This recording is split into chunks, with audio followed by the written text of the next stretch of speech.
Jamaah, oh jamaah, Alhamdulillah. Alhamdulillahirrabbilalamin, masih di Islam itu indah. Dan buat jamaah yang baru bergabung, hari ini kita sedang membahas tema demi kuota, jangan kau halalkan segalanya.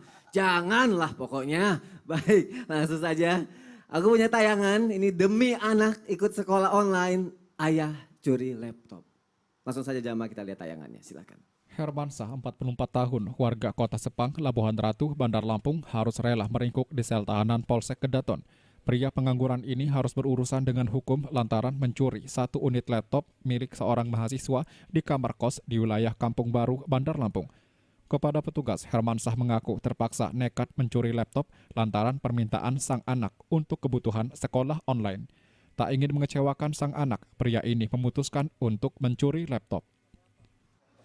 Nauzubillahiminzalik, mungkin demi mendapatkan segalanya kadangnya orang sampai akhirnya gelap mata. Kita tidak tahu tujuannya apa, cuma kadang itu berhubungan dengan rezeki kah? Ustadz Syam, aku mau nanya sama Ustadz Syam. Apakah semua itu yang kita lakukan menghalalkan segala cara itu karena rezeki kita datang terlambat? Emang benar rezeki bisa datang terlambat? Dan apa penyebabnya Ustadz Syam? Silakan.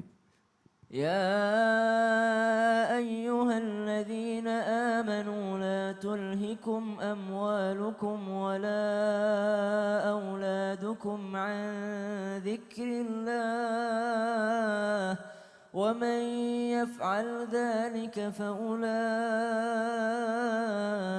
هم الخاسرون. Allah ingatkan sekali lagi di dalam Al-Quran bahwasanya harta ya termasuk rezeki anak-anak itu kadangkala membuat kita lalai dari mengingat Allah Subhanahu wa taala. Sedikit mengomentari tentang Fiti tadi bahwasanya Rasulullah sudah ingatkan bahwa anak itu kadangkala menjadi majahalatun, kadangkala menjadi mahzanatun, kadangkala menjadi bajabanatun, kadangkala menjadi mabakhalatun. Apa itu majahalatun? Majahalatun itu kadangkala anak itu membuat orang tuanya gelap mata atau bodoh kalau jahil ya. Kenapa jahil? Mereka tidak berpikir lagi dengan akal sehatnya. Yang penting anak gue bahagia, yang penting anak saya bisa sekolah, entah saya pakai curi motor, curi laptop atau apa segala macam, maka membuat orang tuanya menjadi majahalatun. Kemudian mahzanatun, membuat orang tuanya menjadi sedih berlebihan. Kemudian mabakhalatun, membuat orang tuanya menjadi bakhil, kikir ya, pelit kepada orang lain. Kalau dulu sebelum punya anak mereka masih loyal kepada orang lain, tapi setelah punya anak mereka selalu mikirin, saya kalau nyumbang masjid nih bagaimana buat beli susu anak gitu. Kemudian majibanatun, membuat orang tuanya menjadi pengecut. Sehingga ayat tadi membuat kita sadar bahwasanya jangan sampai harta dan anak-anak membuat kita lalai daripada mengingat Allah. Termasuk mengingat Allah bahwasanya mencari rezeki yang halal. Tentunya yang sudah diizinkan oleh Allah Subhanahu wa taala.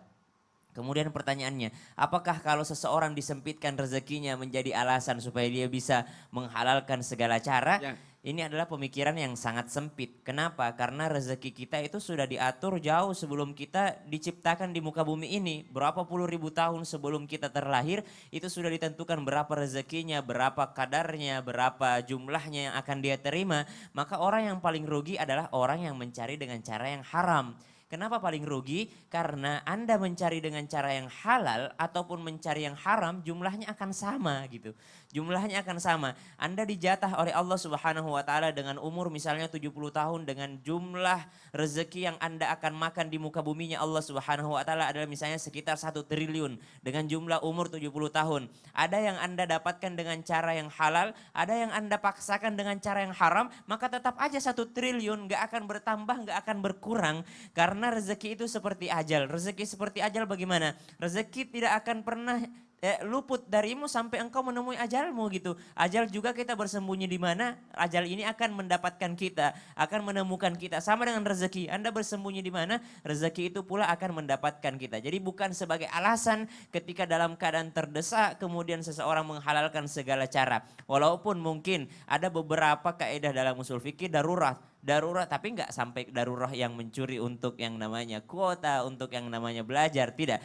Mencuri di sini ketika dia tidak makan maka dia akan mati, maka itu masih ada pembahasannya lagi di dalam agama kita. Saking agama kita tidak mau memberatkan yang namanya umatnya. Tapi yang namanya kezaliman antar manusia kepada manusia yang lainnya itu jelas-jelas dilarang oleh agama Islam. Apalagi menyangkut namanya rezeki. Kenapa kita mau menikung rezeki orang lain padahal Allah sudah tetapkan rezeki kita, Allah sudah tetapkan rezeki orang lain tersebut, Allah sudah tetapkan rezeki anak-anak kita. Terlalu naif ketika kita mengatakan tidak cukup untuk anak-anak. Padahal Allah yang mencukupkan untuk mereka. Ada teguran dalam Al-Quran termasuk dalam surah Al-Isra. وَلَا تَقْتُلُوا أَوْلَادَكُمْ خَشْيَةَ إِمْلَاقٍ. Jangan kau bunuh anak kalian karena khawatir kemiskinan gitu. Ini seakan-akan teguran, nahnu narzukukum wa iyyahum. Kami yang kasih rezeki kalian, kami juga yang merawat mereka, bukan kalian orang tuanya gitu. Tapi yang bikin rezeki terlambat datang tuh apa sih Ustaz Syam? Salah satunya maksiat. Maksiat. Salah satunya maksiat sehingga ketahan rezeki tersebut. Ada orang yang sudah dikasih haknya tapi ternyata terhambat. Kenapa terhambat? Karena adanya maksiat dalam diri. Jadi ini buat introspeksi diri. Kami tidak menuduh seseorang yang kurang rezekinya bahwa dia ahli maksiat, tidak. Ya. Tapi buat introspeksi diri bahwa mungkin ada dosa yang pernah saya lakukan gitu, belum saya tobat. Sholat ditunda-tunda juga Betul. kadang gitu ya Ustaz ya. Masya Allah, jazakallah khair Ustaz Syam. Sama-sama Mas Sony. Baik Jamal, langsung saja aku punya